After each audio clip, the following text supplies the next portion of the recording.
président Kabila n'a pas eu un seul petit mot de compassion pour les atrocités subies par les populations du Kivu. Aucun mot de compassion. Aucun mot. Aucun mot, j'ai lu, aucun mot de compassion. Sinon, la préoccupation à récupérer le pouvoir, d'après sa tribune. Mais de l'autre côté, nous avons un président qui est préoccupé par les atrocités de son peuple et qui voudrait y mettre fin. Vous voulez empêcher à ce président-là de mettre fin aux atrocités de son peuple pour qu'on discute d'abord du partage du pouvoir. Non, c'est immoral. C'est immoral. C'est immoral. Quand il dit que le M23 a des revendications légitimes. Mais que dit la Constitution lorsqu'on a des revendications légitimes? La Constitution dit de prendre les armes. Au contraire, la Constitution dit dans son article 64, celui qui veut prendre le pouvoir par les armes, eh bien, le peuple doit se lever contre lui. Ah donc, il pousse le M23 à prendre les armes et il demande au peuple congolais de croiser les bras. C'est contre nature. Mais Satoulou, depuis toujours, l'opposition, même lorsque Kabila est au pouvoir, a toujours accusé Joseph Kabila de travailler en collaboration, en intelligence avec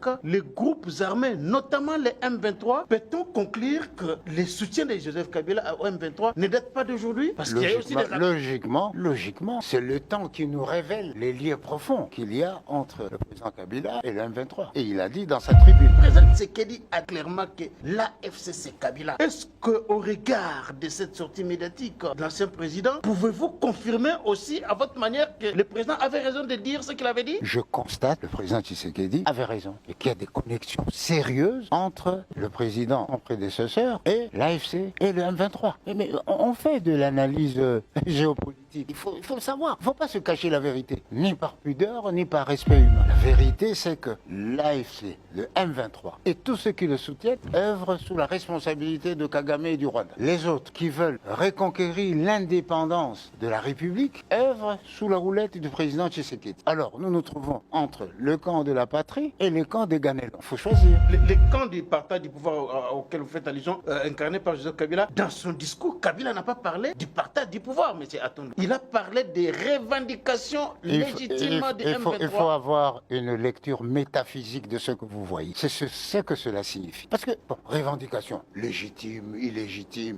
ou factice, on va aboutir à quoi? Partage de responsabilité, mixage, brassage dans les administrations, etc. Aujourd'hui, c'est la... Là, le Rwanda va se retirer. Non. Et là, c'est la priorité par rapport à celui qui veut sauver les Congolais des atrocités des armées d'occupation. Mais c'est immoral d'établir une équation. C'était immoral. Aujourd'hui, c'est que le peuple congolais attend d'un ancien président de la République, par ailleurs sénateur à vie, c'est d'appeler les gens à se mettre derrière Tshisekedi pour d'abord bouter l'ennemi dehors et créer les conditions pour que nous puissions discuter. Mais sinon, c'est faire l'œuvre de l'étranger. Et la conscience nationale et les impératifs de son statut lui interdit d'avoir parti lié avec l'étranger. Son statut d'ancien chef d'État. Ancien chef d'État. Vous ne pouvez pas marcher contre votre pays. Kasavubu n'a pas eu une attitude contre Mobutu, de monter les bas congolais, les Né-Congo, à s'élever contre le pouvoir de Mobutu. À aucun moment. Grâce soit rendue. Mobutu, quand il a quitté le pouvoir, il n'a à aucun moment demandé à qui que ce soit de combattre Mouzé. Alors pourquoi, la question que je me pose, le président Kabila, qui a cédé le pouvoir de façon démocratique